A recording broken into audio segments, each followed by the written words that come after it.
Good morning, all the nerds out there. I hope you all are doing fine. And guess what? Today we are going to talk about reader response criticism. And I know you all have been waiting for this particular session. So, guys, there you have it on your screen. So, let's move quickly to our first slide, which is the introduction to reader response criticism and American pragmatism. No reader response theory or criticism. Here we are gonna just keep it chill and not get all stuck into that literary language or fancy jargon. So here's the deal. Reader response criticism is all about you nerds, the reader, and how you experience a book. Forget about obsessing over the author's life or the fancy words they use. This theory says, hey, what matters is how the book makes you feel and think. Okay, guys, so imagine reading a book as a conversation where you and the book are best buddies having a chat. It's like a dance where the book takes the lead and you follow. The ideas and meaning don't just come from the book, they pop up in your brain as you read. It's like you're creating the meaning as you go along rather than just finding it.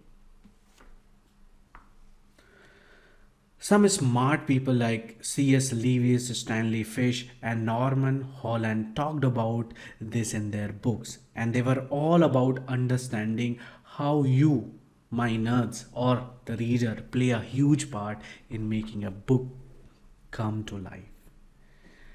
And another term that I have mentioned in the screen, as you can see, American pragmatism. So it's like the practical sidekick. These thinkers like Stuart Hall and of course M.H. Abraham looked at how our experiences shape our understanding of books.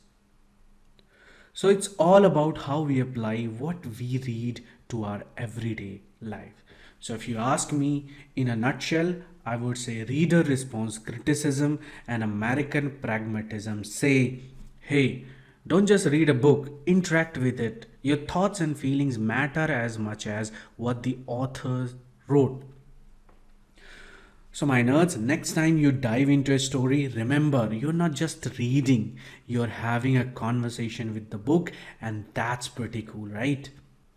So, guys, let's move to our next slide, which is all about Wolfgang Iser and his The Implied Reader. And I know you got some spark into you, like, this particular question you get most of the time in your exam.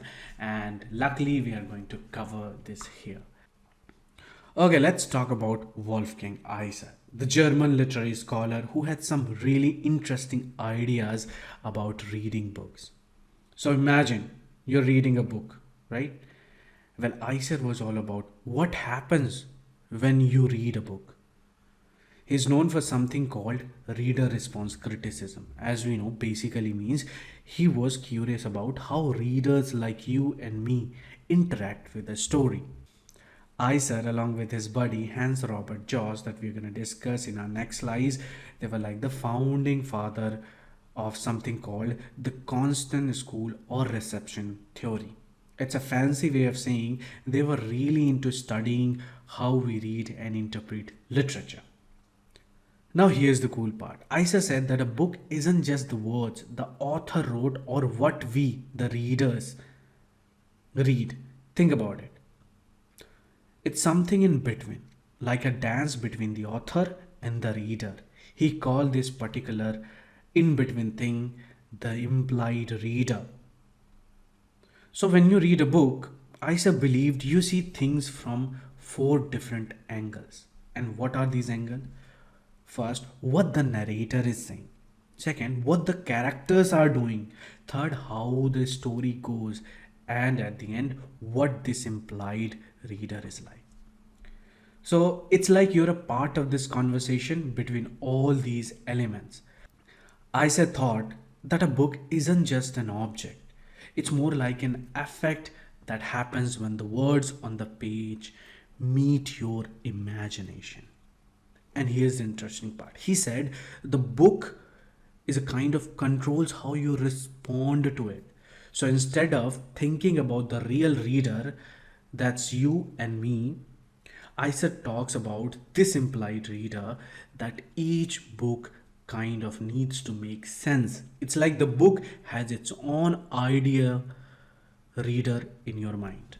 And in his book, The Act of Reading, he gave us a way to understand how a book communicates within its own world. It's like figuring out the secret language a book uses to talk to you and me or the other readers. So, guys, next time you dive into a story, remember Wolfgang Iser and his idea that reading is a bit like a dance between you, the author, and the book itself. Now quickly move to our next slide, which is about Hans Robert Jauss. So this guy was kind of German intellectual from back in the day. He did some cool stuff with books and how people read them, which we're gonna break it down in a very simple language. So our Jauss was all about this thing called reception theory. Remember the word reception theory. It's like looking at how different generations of folks respond to a book. You know how when you read a classic, you might have different take on it than your grandparents. Well, that's what Joss was digging into. Now here's this fancy part, another term, the horizon of expectation. And this is a kind of big idea in his theory of literary history. So basically, he wanted to bridge the gap between literature and history. See, he thought that a book isn't just a dead object, it changes over time as people read it. So, according to him, your interpretation of a book might be totally different from someone in a different time or place. So, that is our horizon of expectation. So Jaws was kind of like a detective trying to figure out how readers' expectations and interpretation shift as time goes by. He didn't want us to see literature as this static thing, but as something that evolves with us. It's like the book is having a conversation with each reader and each era. Note this particular thing. Anyway, so next time you're reading a classic, think about your horizon of expectation, which century you are belong or what kind of generation you're in. So this might be different from someone who read it ages ago. So Jaws was all about understanding how books and readers change together. So guys, that was all about Hans Robert Jauss. Let's move quickly to Stanley Fish, which is most important in our reader response criticism. So guys, now we are going to dive into the world of Stanley Fish. As we know, he's an American literary guru. He's a kind of big deal in the land of postmodernism and of course a reader response theory. So let's break it down in our simpler term. You know that book, right? Paradise Lost by John Milton. Well, Fish had this wild idea that the real star of the show is not just Adam, Eve, or Satan. It's actually you, my nerds. It's actually you, the reader. He said, when you read the book, you're on a journey, just like those characters. So you're forced to take a good look at yourself and your beliefs. It's sort of like a spiritual self examination. Then there is this other book he wrote called Is There a Text in This Class? Well, I'm not asking a question, it's the name of the book that he wrote. Is there a text in this class? Well, guys, it's all about how we interpret stuff. Fish basically said, hey, the way we read and understand things isn't just random. It's influenced by the groups we belong to and our personal experience. So that's the statement Fish basically said.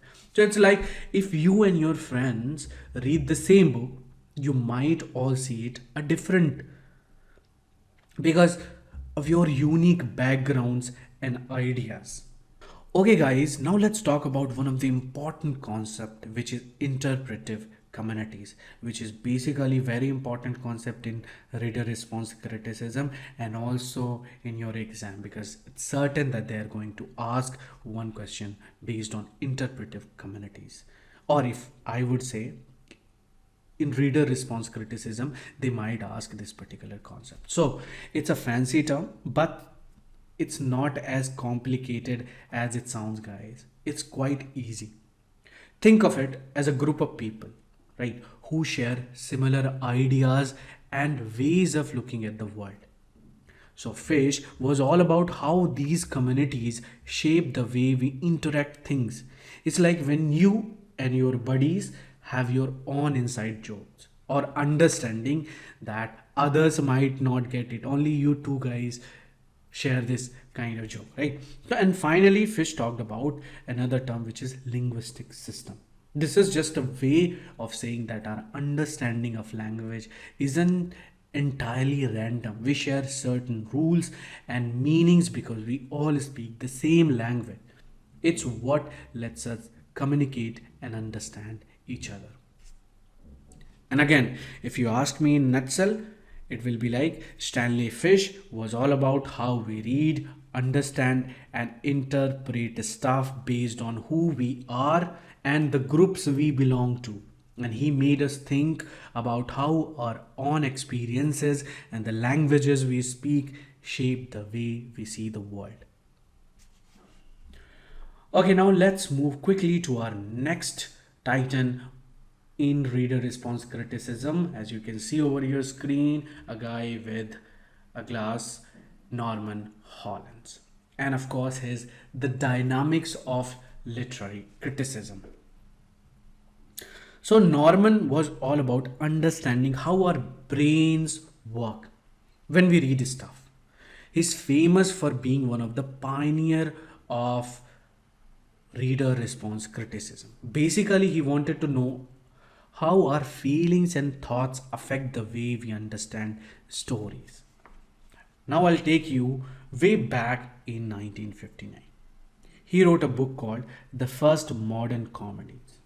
It was like a deep dive into old funny plays from a long time ago. He used a fancy method called new criticism to analyze these plays and figures out what made them interesting. Now, let's quickly move back to 1968.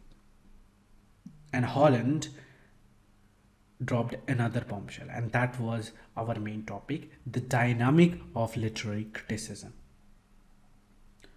So this time he brought in some psychological stuff. He said that when we read something, we bring our own thoughts and feelings into the mix.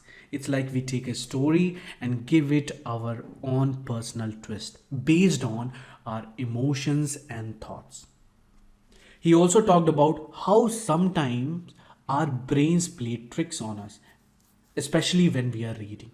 We might not even realize it, but our minds are doing all sorts of things to make the story make sense to us. In a nutshell, Norman was all about digging into how our brains and emotions shape the way we understand stories. He showed us that reading isn't just about words on a page, guys. It's all about what's going on inside our heads as we read. So, next time you're lost in a book, remember that your brain is a pretty powerful storyteller. Okay, guys, now let's quickly move to our next theorist, who is Louise Rosenblatt and her contribution. Well, let's talk about Louise Rosenblatt a little bit.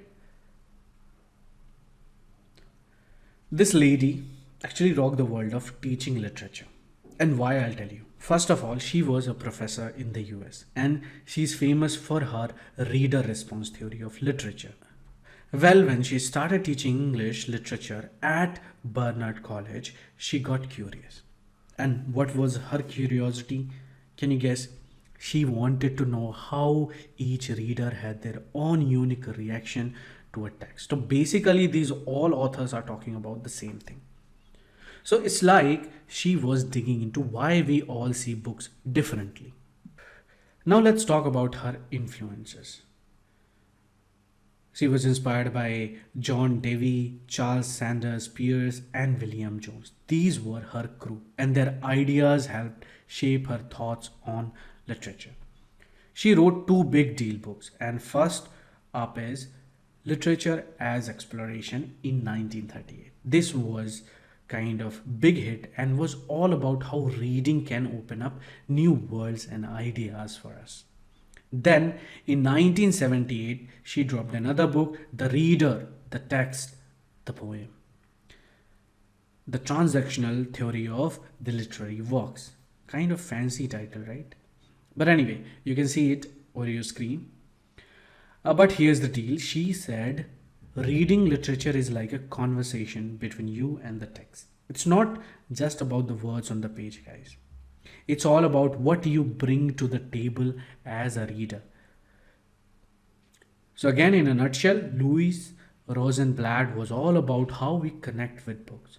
She believed that every reader has their own unique experience with the text, and that's what makes literature so damn awesome. So, next time you're reading a book and it hits you right in the feels, you can think of Louise for helping us understand why. Now let's quickly move to another giant who is Harold Bloom, who wrote over 50 works, guys. You just read him, he's just amazing. Okay, let's talk about Harold Bloom a little bit. As we know, he's a big shot in the world of books and stuff. He was a super famous literary critic, basically a kind of guru of literature, and he worked at Yale University, which is like a big deal in the academic world. So Bloom was all about reading and writing. He wrote tons of books, over 50 guys. Can you believe it? And most of them were about why books are awesome and why they are connected to each other. He didn't stop at just literature. He even wrote about religion and tried his hand at writing a novel as well. Now let's talk about one of his famous books called The Anxiety of Influence from 1973. In this book, he talked about how writers are influenced by other writers. Imagine yourself as a poet and you read some, you know, amazing poetry by someone. Bloom believed that this could make you feel pressured to write a poetry just like that person.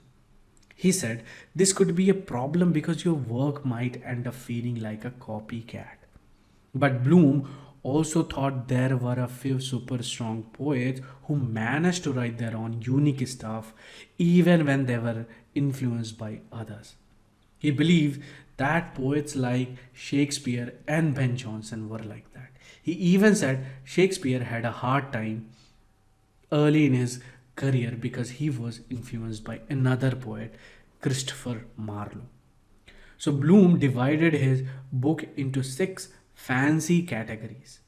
But let's not worry about those big words. Just remember that he was trying to figure out how writers can be inspired by others but still make their own mark in the literary world.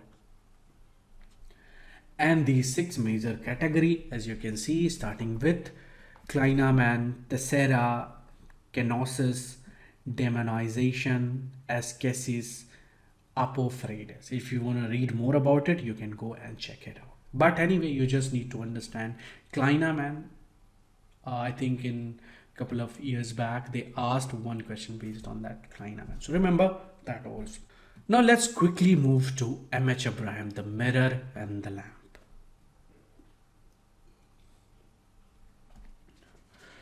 Before that, we'll just talk about M.H. Abraham a little bit. The guy who lived from 1912 to 2015, and he was a literary expert from America. He's famous for his writings about romanticism, especially his book called The Mirror and the Lamp. And guess what? He was also the guy behind the Norton Anthology of English Literature. Now let's dive into The Mirror and the Lamp.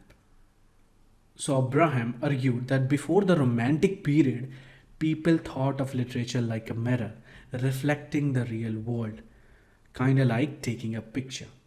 But for the Romantics, It was more like a lamp. Instead of reflecting, they believed writing was a way to shine a light on their inner thoughts and feelings, sort of like lighting up a room. And then there's the Norton Anthology of English Literature. So this is like a massive collection of great English writings. Abraham actually edited the part of the Romantic period, which covers the late 1700s to the early 1800s. In this book, he talked about Lord Byron and how his ideas connect to Nietzsche's concept of Superman.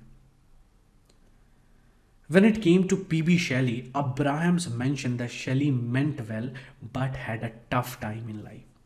His good intentions often led to problems and suffering for both himself and the people he cared about. So, in a nutshell, M.H. Abraham was a literary guru who helped us understand Romanticism, put together a huge anthology of English literature, and even drew connections between famous writers and other cool ideas. Now let's quickly move to our last reader response critic, who is David Bleach. And this cool American guy who's super into literature, and he's like the guru again of reader response theory. As we know, it is all about how you as a reader interact with a book. So you're asking, what's his big thing? Well, he's known for this thing called the Bleach heuristic. It's a fancy word, but it's basically a method or approach to understanding literature. So Bleach is all about reader response criticism, right? And Bleach goes even further. He's a big believer that there is no one right interpretation of a particular book. It's all about what you get out of it. He thinks that a book only comes to life when readers like you and me dive into it. So it's like your imagination and feelings bring the story to life. And the funny thing is, Bleach is a kind of in the Freudian club, along with a guy named Norman Holland. This means he's into looking at how our inner thoughts and desires play a role in how we understand and connect with the story. Right? So guys, that was all about reader response criticism. I hope I have covered everything what is important in your exam and also to understand this particular reader response criticism. So let me conclude this session for you guys. We have taken a whirlwind tour through the world of some fascinating literary minds, from David Bleach, who remind us that our personal take on a story matters the most, to the likes of Wolfgang Iser, hence Robert Jauss, Stanley Fish, and Norman Holland. They have developed deep into the art of reading and interpretation. We also talked about Louis Rosenblatt, who showed us that reading is like a conversation between the reader and the text. And our Harold Bloom helped us understand how writers are influenced by others while still making their mark. M.H. Abraham illuminated the Romantic period shift from a mirror to a lamp in literature. So guys, these brilliant folks have shared their insight into how we engage with these stories, making us see that it's not just about words on a page, but the unique dance between the text and our imagination. So next time guys, when you pick up a book, remember that you're not alone in that adventure. You are a part of grand tradition of readers who bring the stories to life in their own special way, guys. So happy reading, everyone. That's all for today. Thank you so much. And tomorrow we are gonna take a ride on psychoanalytic criticism. Very important, and at least 3 to 4 question definitely pops from that itself. So thank you so much and have a good day. Bye bye.